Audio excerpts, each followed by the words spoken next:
जय हिंद। कैसे हैं आप? आशा करते हैं स्वस्थ होंगे। चलिए स्टार्ट किया जाए आज का सेशन। तो इस सेशन में हम लोग पढ़ने वाले हैं class 12th chemistry unit 1 chapter का नाम सॉलिड स्टेट का एमसीक्यू क्वेश्चन आंसर। तो मल्टीपल चॉइस क्वेश्चन में हम लोग एनसीईआरटी के exemplar question answer with hints देखेंगे। चलिए स्टार्ट करते हैं। पहला क्वेश्चन है आपका, Which of the following conditions favor the existence of the substance in the solid state? चार ऑप्शन हैं आपके। पहला ऑप्शन हाई टेम्परेचर, दूसरा लो टेम्परेचर, तीसरा हाई थर्मल एनर्जी, चौथा वीक कोर्सी फोर्स। तो पूछ रहा है कि सॉलिड में एग्जिस्ट होने के लिए कौन सा कंडीशन फेवरेबल है। तो आप जानते हैं कि लो टेम्परेचर यानी टेम्परेचर और जो इंटरमोलिकुलर फोर्स होता है उनमें इन्वर्सली प्रोपोर्शनल का रिलेशन होता है, यानी फोर्स ज़्यादा होगा तो टेम्परेचर कम होना चाहिए। तो लो टेम्परेचर क्या होगा? फेवरेबल होगा। तो ऑप्शन नंबर क्या हो जाएगा? सेकेंड, तो लो टेम्परेचर। ठीक है, नेक्स्ट पढ़ते हैं। नेक्स्ट क्वेश्चन आपका कह रहा है, which of the following is not a characteristic of A crystalline solid. Crystalline solid का इनमें से कौन सा कैरेक्टरिस्टिक नहीं है? तो आपके ऑप्शन क्या क्या हैं? पहला ऑप्शन है definite and characteristic heat of fusion, ये क्रिस्टलाइन सॉलिड का कैरेक्टरिस्टिक है। आइसोट्रॉपिक नेचर, ये नहीं है। तो ऑप्शन नंबर क्या हो जाएगा? सेकेंड, क्योंकि ये आइसोट्रॉपिक प्रॉपर्टी किसका होता है? एमॉर्फस सॉलिड का होता है। तो आपको समझ में आ गया होगा। चलिए नेक्स्ट पढ़ते हैं। नेक्स्ट क्वेश्चन है, which of the following is an amorphous solid. देखिए एमॉर्फस और क्रिस्टलाइन सॉलिड आप पढ़ चुके हैं। यदि उनका डिफ्रेंशिएट करना आपको आ गया है तो आप जल्दी से बता पाएंगे। ग्रेफाइट एलिमेंट, प्योर एलिमेंट यानी क्रिस्टल, क्वार्टज ग्लास। देखिए क्वार्टज होता तब क्रिस्टल होता, यहाँ पर क्वार्टज ग्लास है। फार्मूला तो SiO2 है, दोनों का होता है सेम, लेकिन ये क्या है? एमॉर्फस। तो अब पूछ रहा है कि which of the following an amorphous solid. तो आपका सेकेंड क्या हो जाएगा? सेकेंड ऑप्शन सही हो जाएगा। तो ये आपका सेकेंड क्वार्टज ग्लास आपका एमॉर्फस है। नेक्स्ट आपका है चौथा question, which of the following arrangement shows schematic alignment of magnetic moments of anti ferromagnetic substance. तो आप जानते हैं कि एंटी फेरोमैग्नेटिक सबस्टेंस में जो डोमेन का डायरेक्शन होता है अपोजिट होता है, वो भी इक्वल नंबर में। तो कौन सा ऑप्शन उसको फॉलो कर रहा है? तो पहला ऑप्शन में क्या है? सभी डायरेक्शन ऊपर के हैं, तो ये नहीं होगा। सेकेंड में क्या है? सभी नीचे के हैं, ये नहीं होगा। फोर्थ में देखते हैं, थर्ड में देखते हैं। थर्ड में देखिए, एक दो तीन चार ऊपर है, दो नीचे, तो ये क्या है? ये भी नहीं है। और चौथा में देखिए, एक ऊपर एक नीचे, एक ऊपर एक नीचे, एक ऊपर एक नीचे, यानी सभी कैंसिल हो जाएंगे, इनका मैग्नेटिक मोमेंट जीरो हो जाएगा। तो ऑप्शन नंबर क्या हो जाएगा? फोर्थ। तो आपका एंटी फेरोमैग्नेटिक का ये ऑप्शन हो जाएगा। चलिए नेक्स्ट है आपका पांचवा क्वेश्चन क्या है, which of the following is true about the value of refractive index of quartz glass. एक बार क्वेश्चन फिर से पढ़िए, क्योंकि क्वेश्चन आपको समझ में आना चाहिए कि क्या पूछा जा रहा है, तभी आप उनका सही जवाब दे पाएंगे। तो विच of the following is true about the value of refractive index of quartz glass. तो पहले याद रखिए कि क्या किसका पूछ रहा है? Quartz glass. क्वार्टज ग्लास क्या है? एमॉर्फस है। और एमॉर्फस का प्रॉपर्टीज़ यानी प्रॉपर्टीज़ डायरेक्शन के साथ चेंज नहीं होता, तो उसको क्या बोलते हैं? Isotropic properties. और उसमें कौन सा प्रॉपर्टीज़ की बात की जा रही है? Refractive index. तो ऑप्शन के अनुसार हमें आंसर देना है सेम इन ऑल डायरेक्शन, दूसरा है डिफरेंस इन डिफरेंट डायरेक्शन, तीसरा है कैन नॉट बी मेजर, चौथा है ऑलवेज जीरो। तो ये एमॉर्फस है, एमॉर्फस का जो रिफ्रैक्टिव इंडेक्स रहेगा same in all direction, option number first होगा। ठीक है, चलिए नेक्स्ट देखते हैं। सिक्स क्वेश्चन में क्या है, which of the following statement is not true about amorphous solid. Amorphous solid के लिए कौन सा सही नहीं है? तो पहला ऑप्शन क्या है इसमें? On heating they may become crystalline at certain temperature, yes हो सकता है। They may become crystalline and keep for long time, yes हो सकता है। Amorphous solid can be moulded by heating, yes हो सकता है। दे आर एनआइसोट्रॉपिक इन नेचर, जी नहीं, ये नहीं हो सकता, क्योंकि एमॉर्फस क्या होते हैं? आइसोट्रॉपिक। इसमें क्या दे रहा है? दे आर एनआइसोट्रॉपिक इन नेचर, नहीं नहीं, यही आपका क्या हो जाएगा? सही नहीं है। तो ऑप्शन इसका चौथा हो जाएगा इस क्वेश्चन के लिए, पाँचवें छठे के लिए। नेक्स्ट आपका देखते हैं। नेक्स्ट आपका है सातवां question, the sharp melting point, किसी क्रिस्टलाइन सॉलिड का मेल्टिंग पॉइंट जो शार्प होता है क्यों होता है, ऑप्शन के अनुसार हमें आपको ऑप्शन चुनना होगा। तो ऑप्शन क्या है, क्या क्या दिया है। पहला है a regular arrangement of constituent particle observe over A short distance in the crystal lattice. नहीं, शॉर्ट नहीं, शॉर्ट और लॉन्ग दोनों होता है, तो जो ज़्यादा अप्रोप्रिएट होगा उसको लगाएंगे। दूसरा आपका है a regular arrangement of constituent particles observe over a long distance in the crystal lattice. Third है same arrangement of constituent particle in different direction, different arrangement of constituent particle in different direction.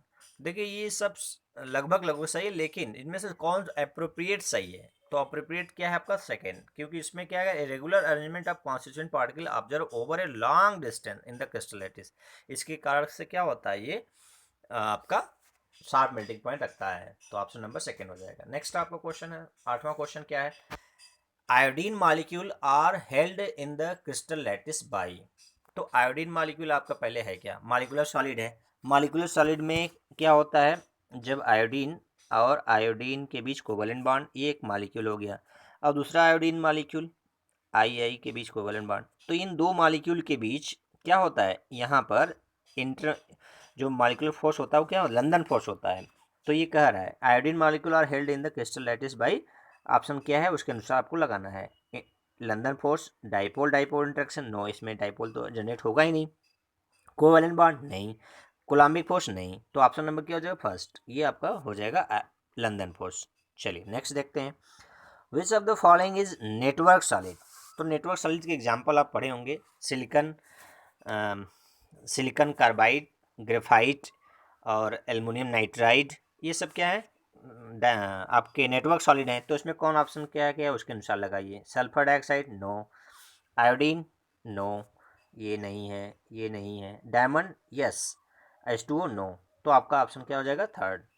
चलिए next देखते हैं, विच of the following solid is not a electrical conductor. इनमें से कौन electrical conductor नहीं है, तो पहले क्या दिया है, ABCD देख लेते हैं, फिर उसका कॉम्बिनेशन देख लेते हैं इसका।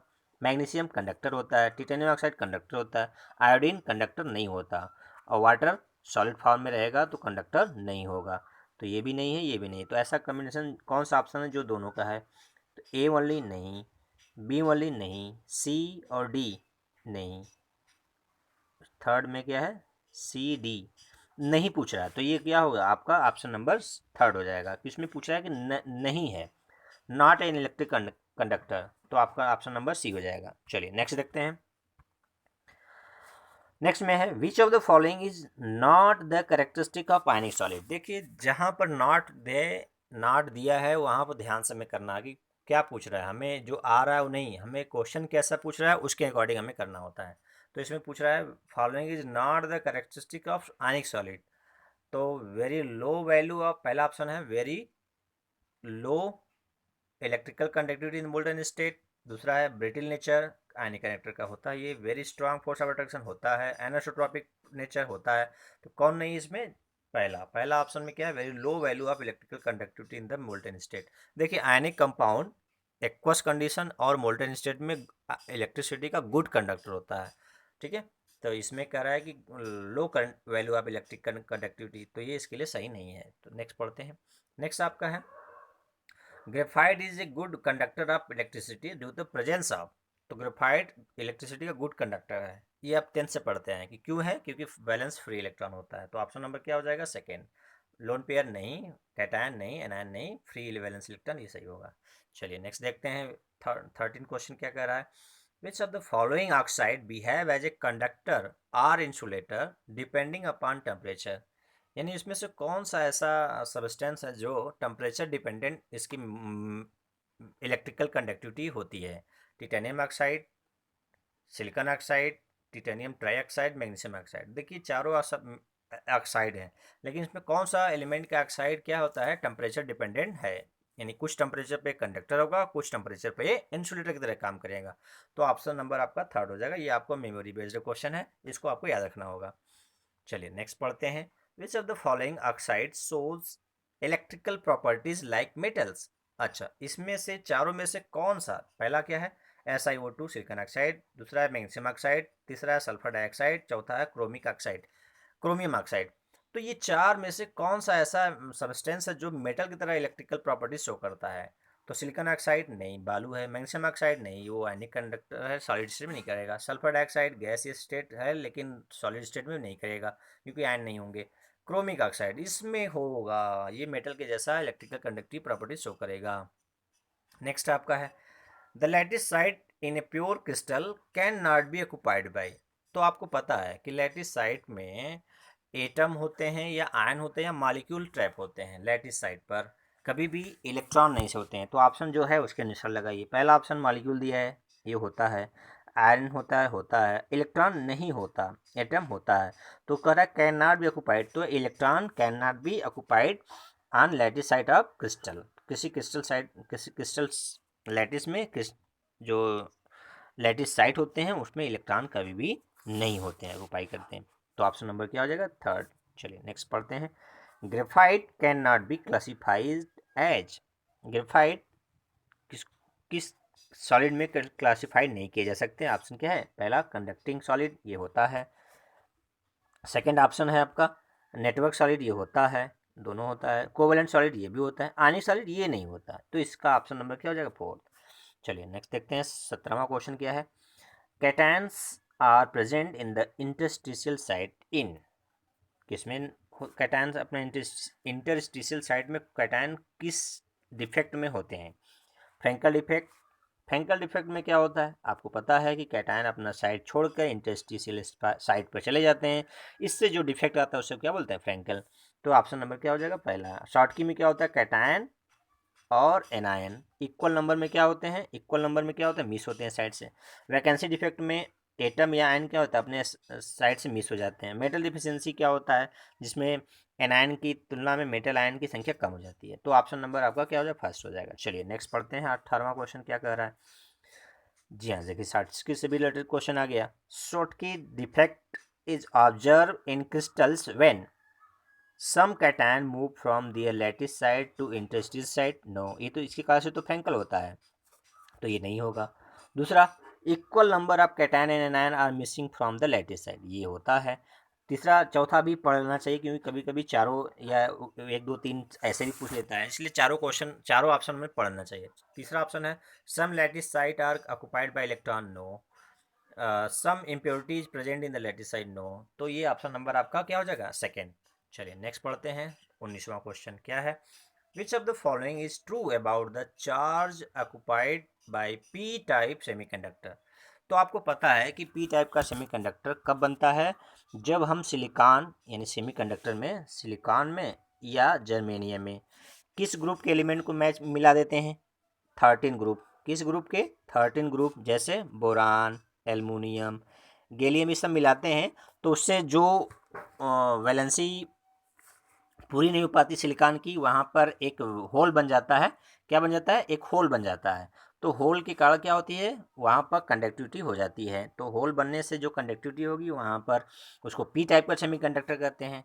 तो आपका ऑप्शन नंबर क्या हो जाएगा? Positive, neutral, negative, depend on concentration of P impurity. No. तो आपका ऑप्शन नंबर क्या हो जाएगा? फर्स्ट, पहला, पी टाइप का। चलिए नेक्स्ट देखते हैं। आपका 20वां क्या क्वेश्चन कह रहा है? To get an n-type semiconductor from silicon, it should be doped with substance with valence। देखिए इसमें कह रहा है कि n टाइप का सेमीकंडक्टर बनाने के लिए किस टाइप का सब्सटेंस मिलाना होगा जिसकी वैलेंसी क्या होनी चाहिए? 2 की, 1 की, 3 की, 5। तो अभी बताया कि p टाइप के लिए हम 13 ग्रुप को एलिमेंट मिलाते हैं और n टाइप में हम जिसकी वैलेंसी 5 होती है उस ग्रुप के एलिमेंट को मिलाते हैं, जैसे फास्फोरस, आर्सेनिक, ये सब मिलाते हैं। तो ये इसमें वैलेंसी इसकी 5 होती है क्योंकि एक्स्ट्रा इलेक्ट्रॉन होना चाहिए। तो ऑप्शन नंबर क्या हो जाएगा इसका लिए? चौथा, पाँचवा। यानी 5 वैलेंस इलेक्ट्रॉन वाले एलिमेंट को मिलाना चाहिए जब हमें एन टाइप का सेमीकंडक्टर बनाना है। तो चलिए नेक्स्ट देखते हैं। The total number of tetrahedral void in the face centre unit cell. तो आपको पता है कि टेट्राहेड्रल वायर और नंबर ऑफ एटम में क्या रिलेशन होता है। तो पहले आपको देखिए कि किस यूनिट सेल में बात कर रहा है। फेस सेंटर, तो एफसीसी में नंबर ऑफ एटम कितने होते हैं? 4। तो number of octahedral tetrahedral wire कितने हो जाएंगे? इसका दोगुना होता है, 2n होता है ना। फार्मूला में आप जानते हैं कि 2n होता है। टेट्राहेड्रल वायर इक्वल टू क्या होता है? टेट्राहेड्रल टेट्राहेड्रल वायर्ड इक्वल टू 2 इंटू एन। तो फेस सेंटर में कितने एन होते हैं, एन नंबर ऑफ एटम कितने होते हैं 4, तो 2 इंटू 4 यानी कितना हो जाएगा 8। तो टेट्राहेड्रल वायर्ड कितने हो जाएंगे 8। तो ये आपका क्या हो जाएगा ऑप्शन नंबर ये सेकंड हो जाएगा। चलिए नेक्स्ट क्वेश्चन देखते हैं 22वां। Which of the following point defect are shown by AgBr crystal. बहुत ध्यान से देखिए, ये बहुत बार पूछा गया है। Schottky defect, Frenkel defect, metal excess defect, metal deficiency defect. तो AgBr में आप पढ़ चुके हैं कि ये दोनों टाइप का डिफेक्ट शो करता है। तो कौन कौन से ऑप्शन के अनुसार आप लगाइए। पहला कॉम्बिनेशन क्या है A और B, दूसरा है C और D, तीसरा है AC, चौथा है B और D। तो देखिए शॉर्टकी और फ्रैंकल दोनों होता है, ये ऑप्शन नंबर A में है। ठीक है, शॉर्टकी भी डिफेक्ट शो करता है और फ्रैंकल भी। मेटल एक्सेस नहीं, मेटल डिफिशियंसी नहीं। चलिए नेक्स्ट देखते हैं 23वां क्वेश्चन क्या कह रहा है। In which pair most efficient packing is present. तो आपकी सबकी पैकिंग एफिशिएंसी का परसेंटेज पता है कि सिंपल का SCC का कितना होता है 52.4%। ठीक है, और BCC का कितना होता है, BCC का होता है 68%। और FCC का कितना होता है, FCC का होता है 74%। तो सबसे अधिक किसका एफिशिएंसी होगा, कौन सा, और FCC किसके इक्वल होता है CCP के। किसके होता है CCP के इक्वल होता है। तो इसमें कौन सा कॉम्बिनेशन होगा, देखिए HCP एंड BCC।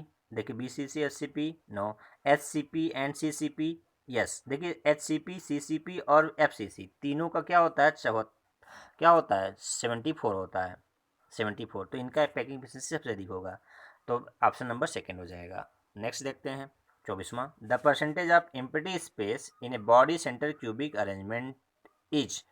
तो BCC का जो पैकिंग होता है, BCC के लिए पैकिंग कितना होता है 68%। तो वैकेंसी कितना हो जाएगा, वैकेंसी पूछ रहा है, तो 100 में से घटा दीजिए, 100 में से घटा दीजिए कितना आ जाएगा 32। तो 32% क्या हो जाएगा इसका आंसर हो जाएगा। तो कौन सा ऑप्शन में दिया है देख लीजिए उसको। पहला दिया है 74 नहीं, दूसरा दिया है 68 नहीं, तीसरा दिया है 32, चौथा दिया है 26। तो ऑप्शन नंबर क्या हो जाएगा आपका थर्ड 32। अब 25वां क्वेश्चन देखते हैं। विच of the following statement is not true about the hexagonal close packing. Hexagonal close packing के लिए कौन सा सही नहीं है। तो पहला ऑप्शन है कोऑर्डिनेशन नंबर इज 12। तो सही है, ये होता है। इट हैज़ 74% पैकिंग एफिशिएंसी होता है। टेट्राहेड्रल वायर्ड of the second layer are covered by the sphere of the third layer.